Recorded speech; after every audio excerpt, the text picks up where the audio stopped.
Eh bien salut tout le monde, c'est KingDead770 et aujourd'hui on se retrouve pour une nouvelle vidéo sur Battlefield 4 pour vous présenter le DLC Second Assault parce que avec celui-là plus Naval Strike c'est les deux seuls DLC en sachant que je ne pourrais pas avoir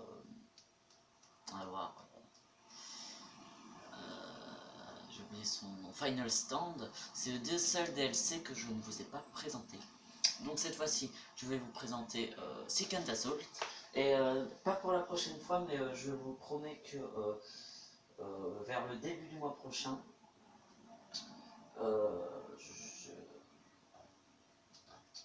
je vous présenterai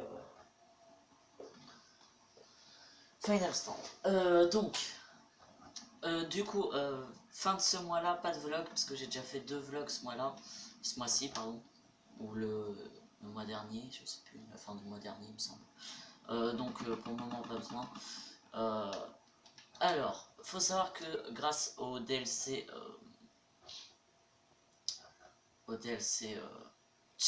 Dragon's Teeth, j'ai pu débloquer le bouclier balistique, qui est une très bonne arme. Alors, qu'est-ce qu'on peut débloquer qu'est-ce qu'on peut débloquer dans ce DLC? Alors, dans ce DLC, on peut débloquer le F2000, la seule arme du DLC que je n'ai pas.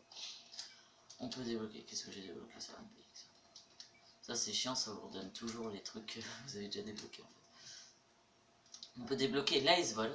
Alors l'Ice Vol, alors le F2000 je pourrais donner rien, je pourrais rien donner dessus parce que je l'ai encore jamais testé. En tout cas je l'ai testé sur BF3 mais c'est peut-être pas la même chose sur BF4. En tout cas je sais que l'Ice Vol elle a beaucoup moins de recul que sur BF3 et elle est beaucoup mieux que la MP7. Beaucoup mieux.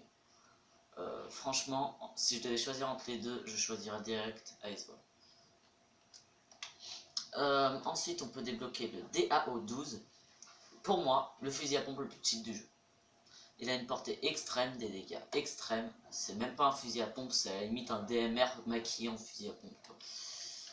Et en plus, si vous lui mettez les cartouches à sabot, comme je dis, ou les... je crois que je les ai mis sur un fusil à pompe. Non, c'est pas les fléchettes.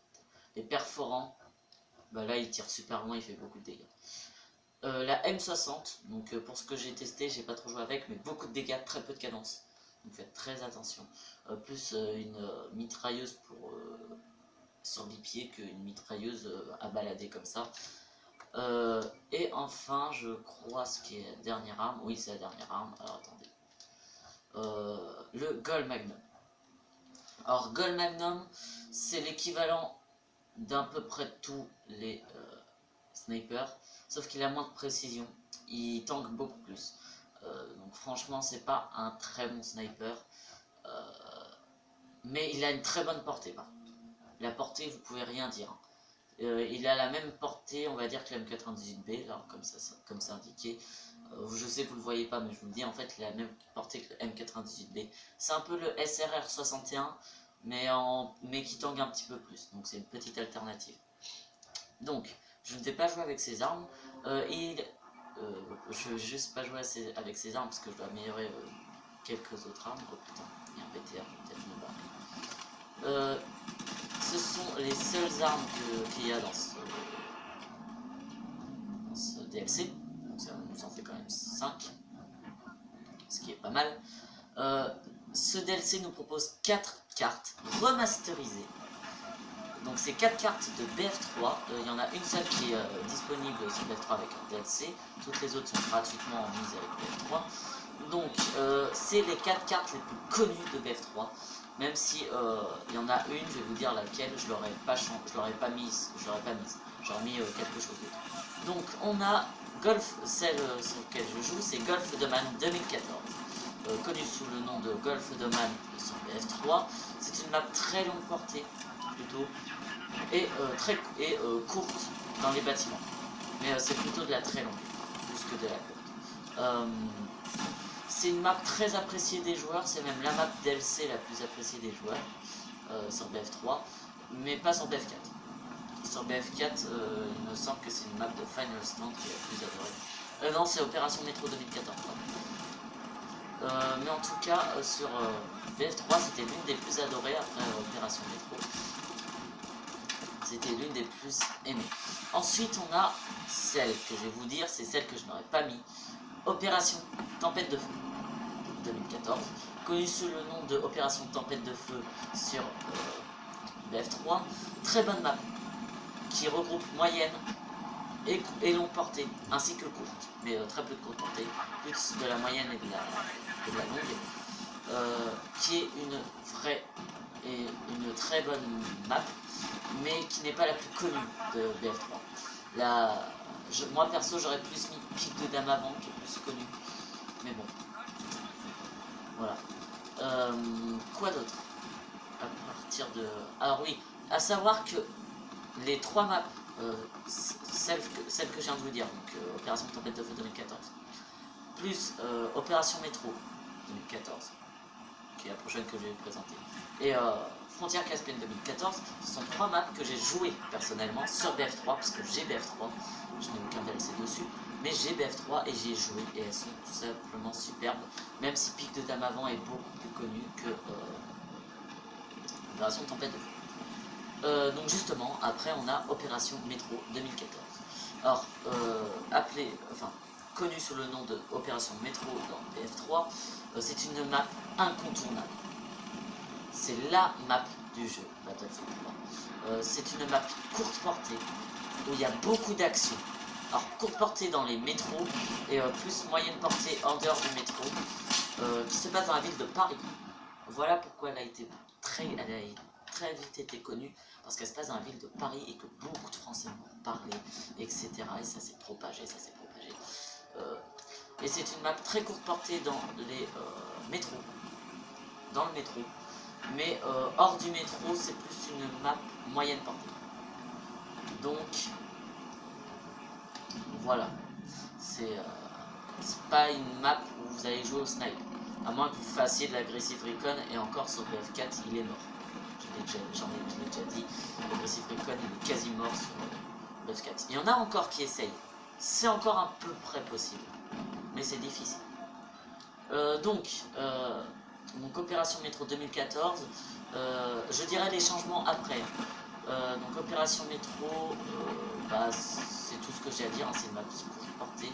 Vous verrez plus d'ingénieurs et d'assauts dans cette map, vraiment très peu de soutien, même s'il y en a quelques-uns, mais très peu. Ceux qui joueront auront un petit bouclier balistique, mais c'est tout. Et enfin, Frontière Caspienne 2014, connu sous le nom de Frontière Caspienne. En fait, il suffit juste d'enlever le 2014 à toutes les maps, et après vous savez quel nom elles ont sur BF3. Donc, connu sous le nom de Frontière Caspienne dans Battlefield 3, c'est une map longue et moyenne distance, qui est très appréciée des joueurs, et qui a qui n'a pas vieilli, franchement moi je trouve qu'elle n'a pas vieilli sur BF3, et qui marche super bien sur BF4. Elle marche super bien. Ils ont ajouté des trucs qui sont super bien. Bref, je dirais même presque que c'est mieux que sur BF3. Presque. Je préfère toujours un peu BF3. Ensuite, alors maintenant ce qui change par rapport à la version non remasterisée. Donc on va déjà commencer par comment ça s'appelle, Golf Domain.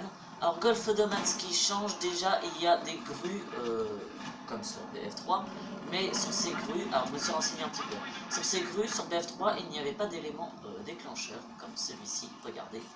Ah, je me suis loupé. Ah non, c'est que c'est pas la bonne grue, pardon. Ça marche que sur 2 grues et j'ai pas visé la bonne. Donc regardez là-bas. Voilà, on peut voir que le tube de ciment est tombé. Donc il n'y avait pas ça sur BF3 déjà. Et ensuite, c'est beaucoup plus destructible. Et il y a une tempête de sable. Voilà ce qui change. Donc du coup, pendant quasiment toute la partie, vous ne pourrez pas jouer, très peu jouer au sniper. Ce sera plus du sniper courte et moyenne portée plutôt que longue, parce qu'à longue portée, comme vous pouvez le voir, on voit absolument que dalle. Donc alors, il y aura plus des soutiens et des ingénieurs sur cette map, et au début et vers la fin de la map, de la partie plutôt, il y aura des snipers. Ou alors les snipers qui joueront ne seront pas vraiment faits pour faire du kill, ils seront plus faits pour repérer les ennemis pour leurs alliés. Ensuite, Opération Tempête de Feu 2014, comme j'y ai joué sur PS3, je connais très bien la map. Tout d'abord, un truc que je trouve très inutile, la torchère. Ou torchière, je ne sais plus. Et en fait, c'est la tour principale de Opération Tempête de Feu, où en fait on peut allumer un brûleur qui est en haut de la tour. Et ce brûleur va brûler les snipers qui seraient en haut. Cependant, il sert absolument à rien parce que tout le monde connaît ça et du coup, il n'y a personne qui va en haut. Qu'est-ce qu'il y a d'autre qui change? On peut incendier quasiment toute la map. Je dis bien quasiment. Il y a de grandes parties de la map qu'on pourra qu'on pourra incendier très vite. Et c'est ça qui me plaît sur cette map. Et c'est les seuls changements qu'il y a eu sur Opération Tempête de Feu. Ensuite, Opération Métro. Alors, Opération Métro, déjà, c'est un peu plus apocalyptique. On peut faire brûler la forêt qu'il y a à l'extérieur du métro, donc de la première base en ruée. Parce qu'il faut être obligé, pour découvrir toute la map, il faut obligé être en ruée pour Opération Métro. Donc, on peut faire brûler toute la forêt, ce qui nous donnera plus des combats du coup de sniper. Opération métro à l'extérieur, mais tant que la forêt n'est pas brûlée, c'est plus du moyenne courte portée. Que dire sur Opération Métro? À l'intérieur des métros, déjà ça a été un petit peu inondé, donc vous aurez un peu les pieds dans l'eau et vous ne pourrez plus vous allonger, contrairement à Opération Métro sur PS3, où on pouvait s'allonger et du coup préparer son petit pied pour niquer toutes les personnes et se faire passer pour un campeur. Et aussi sur BF4, oui, certaines parties du métro, le plafond est destructible et du coup vous pouvez faire tomber le plafond sur les ennemis et les tuer. Attention, je crois que le plafond enlève 40-50% de vie maximum, pas plus. Donc faut toucher son ennemi avant de faire tomber le plafond sur la gueule. Et c'est tout. Autrement, la map est à peu près la même, mais en plus apocalyptique. Et enfin, on termine avec celle sur laquelle je vais jouer là, Frontière Caspienne. Alors, Frontière Caspienne 2014, il y a un mur d'abord, un gros mur qui sépare les deux grandes parties de la map. C'est l'une, je dis bien l'une, des grosses nouveautés. Et en plus de ce mur, on a une nouvelle tour qu'on peut voir d'ici, voilà, qui est celle-ci, qui remplace l'ancienne qui était par là. Voilà, qui était juste avant le mur. Et en fait, l'histoire, c'est en gros, il y a eu le mur pour empêcher justement que cette tour soit détruite. Et c'est un barrage, tout simplement. Mais il y a un autre moyen de passer, à part détruire le mur ou passer dedans, voilà. Donc ça, c'est l'ancienne tour qui s'est effondrée et son origine était là-bas. Voilà. Et il y a un autre moyen de passer, alors, on peut aussi passer par là-bas, mais moi je passe jamais parce que je sais qu'il y a toujours des ennemis qui snipe là-bas. C'est en fait maintenant il y a un barrage et on peut passer sous ce barrage. Voilà. Quoi d'autre? Aussi au niveau de la nouvelle tour, il y a un petit souterrain secret qui d'ailleurs vous permet d'avoir un trophée sur PS3. Sur Xbox, j'en sais rien, mais sur PS3, oui. Et en fait, ce souterrain vous mène justement au sous-sol de la tour. Et on peut monter en haut de la tour sans même avoir à mettre une balise. C'est ça que je trouve bien. Mais la tour peut être détruite. Vaut mieux éviter d'être dedans. Et bien sûr, je me fais niquer. Qu'est-ce que je pourrais dire d'autre sur cette map? Oui, il y a aussi des tours au niveau des barrages. Et ces tours peuvent être détruites. Mais on peut aussi fermer les volets. Et en fait, les volets sont par balles. C'est-à-dire l'ennemi ne pourra pas tirer à travers. Et en gros, c'est plus un endroit de camp. Ils en ont fait un endroit de camp. Ça pour sûr. Et je pense que c'est tout ce qu'il y a de nouveau sur la map. Parce que pour vous dire, ça fait quand même un petit bout de temps que j'ai pas rejoué à BF3. Je ne me rappelle pas forcément de tout. Mais je pense que là j'ai des plus. Snipe, le mec a pas réussi à me toucher, il sort son putain de G18. Et voilà. Ah non, même pas, FN50. Donc voilà, c'est tout ce que j'ai à vous dire. Donc j'essaye de vous montrer le souterrain. Mais malheureusement, je me fais niquer à chaque fois que j'essaye. Le mec il cherche même pas à savoir par où je suis passé, il pense que je suis passé par là. Bah vas-y, continue de penser que je suis passé par là. Donc oui, cette tour peut être détruite. Et ça peut être très avantageux. Ça peut changer tout le cours d'une partie. Surtout qu'il y a deux possibilités pour la tour. Et là, je pense que ça va vous plaire. C'est plus utile, je dirais, en conquête. Si c'est l'ennemi qui a, donc si c'est les, là je crois que oui, je suis les États-Unis. Si c'est les Russes qui arment la bombe de la tour va tomber vers le camp américain. Elle va détruire une partie du mur et va permettre aux Américains de monter. Ha! Déjà, ça, un petit désavantage pour les Russes. Mais si ce sont les Américains qui arment la bombe de la tour, la tour va tomber du côté russe. Voilà, je vous ai montré le passage, là, je pense que vous l'avez vu. Ça va donc permettre aux Russes de monter plus vite vers la tour. Donc à vous de choisir soit les Russes, soit les Américains. En fait, ça c'est plus utile pour la conquête. Pourquoi? Parce que vaut mieux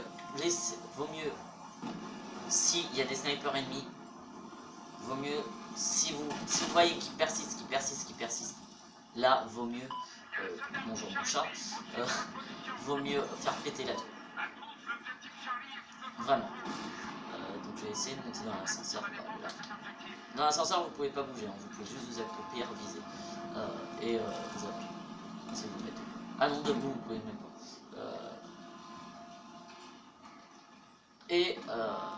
Mais par contre, si voilà, donc là il y a des petits gyrophares qui disent attention, la tour va péter. Par contre, si vous voyez que vous avez du mal, envoyez quelques snipers en haut et vous verrez qu'il y aura toujours un petit gars qui connaît pas cette technique, enfin qui peut faire péter le truc, mais qui ne sait pas ce que ça fait s'il fait péter le truc. Et du coup, en fait, il va juste faire péter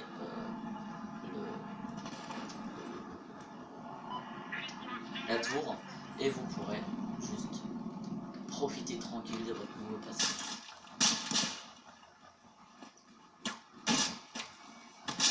Allez, sortez.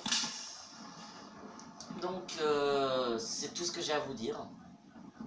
J'espère que cette vidéo vous aura plu. Si vous laissez un j'aime, un pouce bleu, un pouce vert, appelez ça comme vous voulez.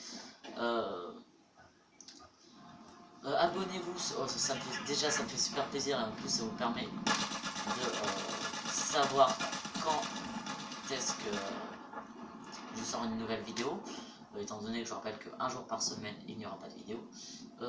Aussi là il y aura de moins en moins de vidéos parce que qui dit troisième dit beaucoup plus de boulot et dit aussi qui dit beaucoup plus de boulot dit beaucoup plus de devoirs. Et je pense que beaucoup de gens me comprendront. Je suis en troisième. Les devoirs passent avant les vidéos. Franchement, je veux réussir mon brevet. Je veux pas, je sais pas moi, finir éboueur. Donc voilà. Partagez la vidéo si vous pensez qu'il y a des potes qui sont intéressés. Voilà, dites-leur. Hein. Et c'est tout ce que j'ai à vous dire. Je vous remercie encore de vous être abonné, même si je vois qu'il n'y a pas autant de vues que d'abonnés. C'est pas grave. De toute façon, mes vidéos, vous les regardez autant que vous voulez. Vous les regardez si vous voulez. C'est pas moi qui vous parle dessus. Mais bon, voilà, c'est tout ce que j'ai à vous dire. Bye bye.